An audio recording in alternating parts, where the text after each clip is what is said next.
Let us offer our consecration to the Lord. Lord, we offer up to you this day as we enter into the 17th week of Ordinary Time, and we come to realize more and more of your love during this year, as we always do.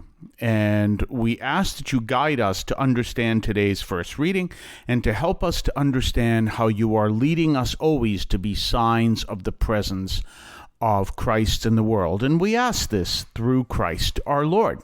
Well, as you heard, today is not only the Monday of the 17th week of Ordinary Time, it is also the memorial of Saint Ignatius Loyola. So there were two choices of readings today, and we're going to follow the usual choice, which is Exodus. And the reason is because, as the liturgy and liturgists explain, you want to follow along the story of the first reading unless you're really told to change the reading. So if you are possibly a Jesuit today, you might use the different reading, but in case you didn't know this, I am not a Jesuit. With all due respect to the Jesuits. I actually, they had some kind of big celebration on, well, of course they got to have a big celebration, on the anniversary 1 year of the memorial of St. Ignatius of Loyola, and they asked me to celebrate Mass in one of the Jesuit churches, and I'm like, I told everyone, I reminded them, remember, it was a diocesan priest who celebrated the memorial of St. Ignatius of Loyola in a Jesuit church. Always keep that in mind. For all of you who don't know what the difference is, the Jesuits are a religious order. They were founded by St. Ignatius of Loyola in Spain. And as a religious order, they live basically what you see in the Acts of the Apostles. They live as a community where everything is held in common. So, for example, Jesuits do not own anything. And therefore, since they don't own anything they buy belongs to the community. So they would drive a community car, for example. They don't own a car, the community owns the car. If they're listening to music on some kind of a music system, it is the community that owns the system. They may be allowed to own certain things of a small nature. Maybe they can have their own radio or something. Maybe it has to be gifted to them. I don't know. But when they go and they work somewhere, the money they receive is supposed to goes to the Jesuits. So, for example, if I have a Jesuit working for me, which currently I don't write a check out to him. I write a check out to the Society of Jesus. And of that, he may get some kind of a stipend from the order. I don't know. I'm not a Jesuit. I'm not part of the order. It works similar in a sense on that foundation to some of these staffing companies. So say, for example, I would call a staffing company and would say, I need this kind of work done. And do you have someone? Well, I would write a check to the staffing company, not to the worker. And Jesuits, if they happen to be doing something for you, they work the same way. So you send the payment to the order, not to the particular priest or brother or whatever.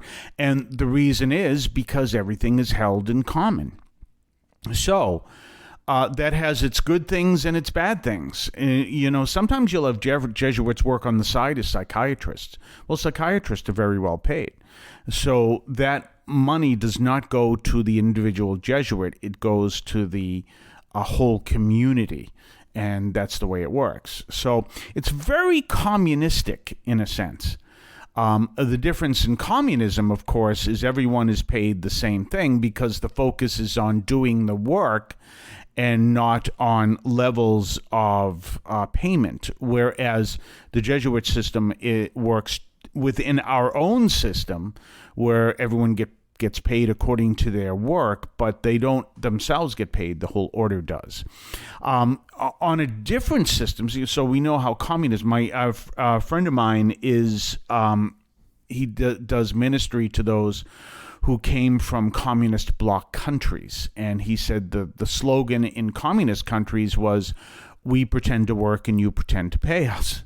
But if you understand the way the Jesuits work, which and many of these religious orders, that's the way they all work. But if you want to see an even different model, which obviously is fictitious, is Star Trek. In the Star Trek economic system, no one gets paid at all. Everyone just does everything out of the goodness of their heart. So when you're watching Star Trek, in that fictional system, no one gets paid at all. So here we're looking at the celebration of the founding memorial of the Jesuits.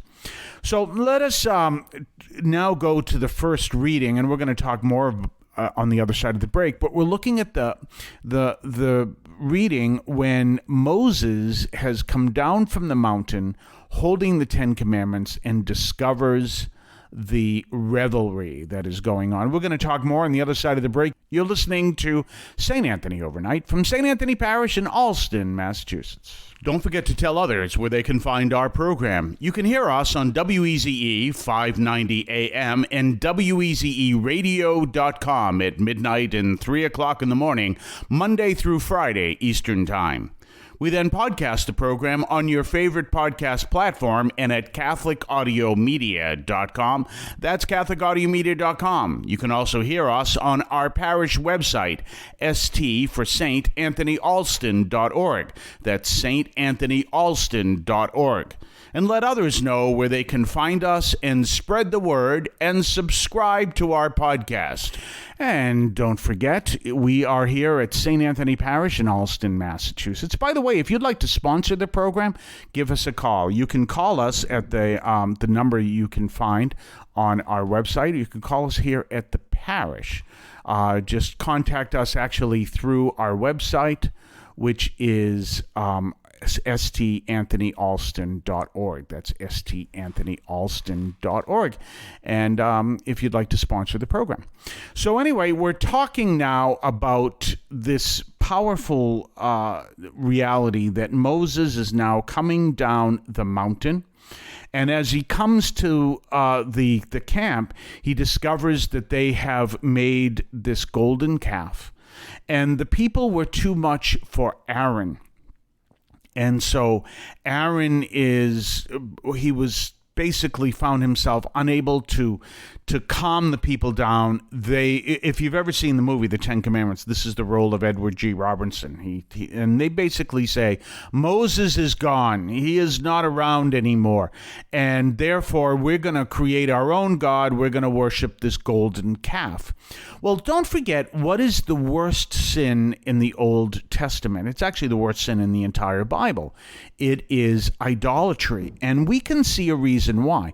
Because what's happening right now is that Moses is coming to bring the people the wisdom of God, the only thing God ever wrote in stone. And what is it? It's the Ten Commandments. And these are the things that are going to change all society. And he's also bringing in the message of the one God, which is part of the first commandment. Remember, they're leaving a polytheistic society.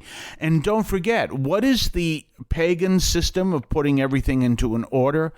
An eye for an eye and a tooth for a tooth. That was Hammurabi's code.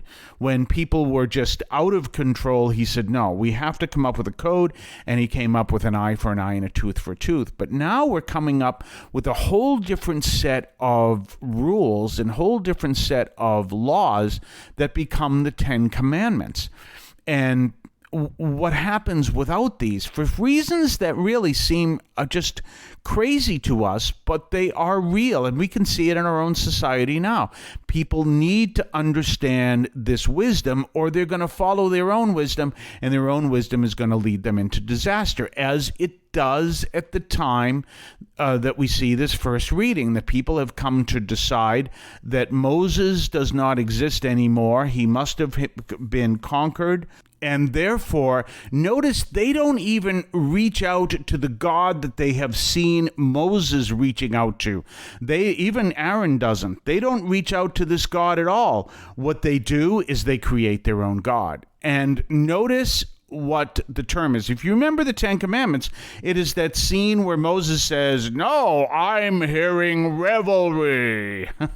in today's reading. It's singing, but which is a better term to hear it as revelry.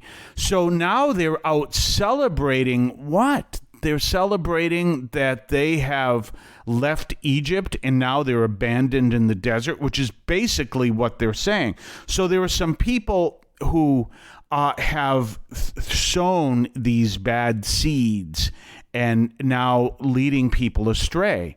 Whereas Moses comes down and he sees that, and the Lord warned him that this was going to happen. He comes down and he sees that. Now he has to discipline the people to help them to understand, no, there is a covenant that's coming. They are part of this covenant and they will be part of it. And the days of following the false gods are over, because the Lord is going to give a powerful message through the Hebrews that continues to this day. Obviously, through Christianity, it adds a new dimension, but this is a radical change in the world, and that's why there is such dissension. But the Lord will bring everything to order. We'll talk more tomorrow. Have a blessed day. I want to call your attention to Catholic TV, which offers great faith-filled, family-friendly programming 24 hours a day. You can find your cable channel at www.getcatholictv.com, and you can watch online on the free apps or check out the YouTube channel. Daily Mass, Rosaries, the Divine Mercy Chaplet, and the Our Lady of Perpetual Help Novena are all available online and on demand. Check out catholictv.com. If you would like to support our program, please consider a donation to St. Anthony Parish in Allston, Massachusetts. There are several ways to consider this. One is to purchase any of our merchandise, which you can find at the shopping tab at CatholicAudiomedia.com. That's CatholicAudiomedia.com. There are coffee mugs there. There's also my latest book, Encounter Christ in Your Humanity, all of which you can find at the shopping tab at CatholicAudiomedia.com. You can also donate to the show directly through either the Donate tab, also at CatholicAudiomedia.com, or by sending a donation through the U.S. Postal Service with your questions and comments at 43 Holton Street, Allston, Massachusetts, 02134. That's St. Anthony Parish, 43 Holton Street, Allston, Massachusetts, 02134. Finally, the best way you can support our parish is to attend Mass on Sundays at 10 o'clock and be a part of our parish. We thank you for any support you would like to give to St. Anthony Parish in Allston, Massachusetts, the sponsoring parish for this media outreach to Catholics and other Christians in the WROL, WEZE, and podcast listening audience. In Cristo vivimos.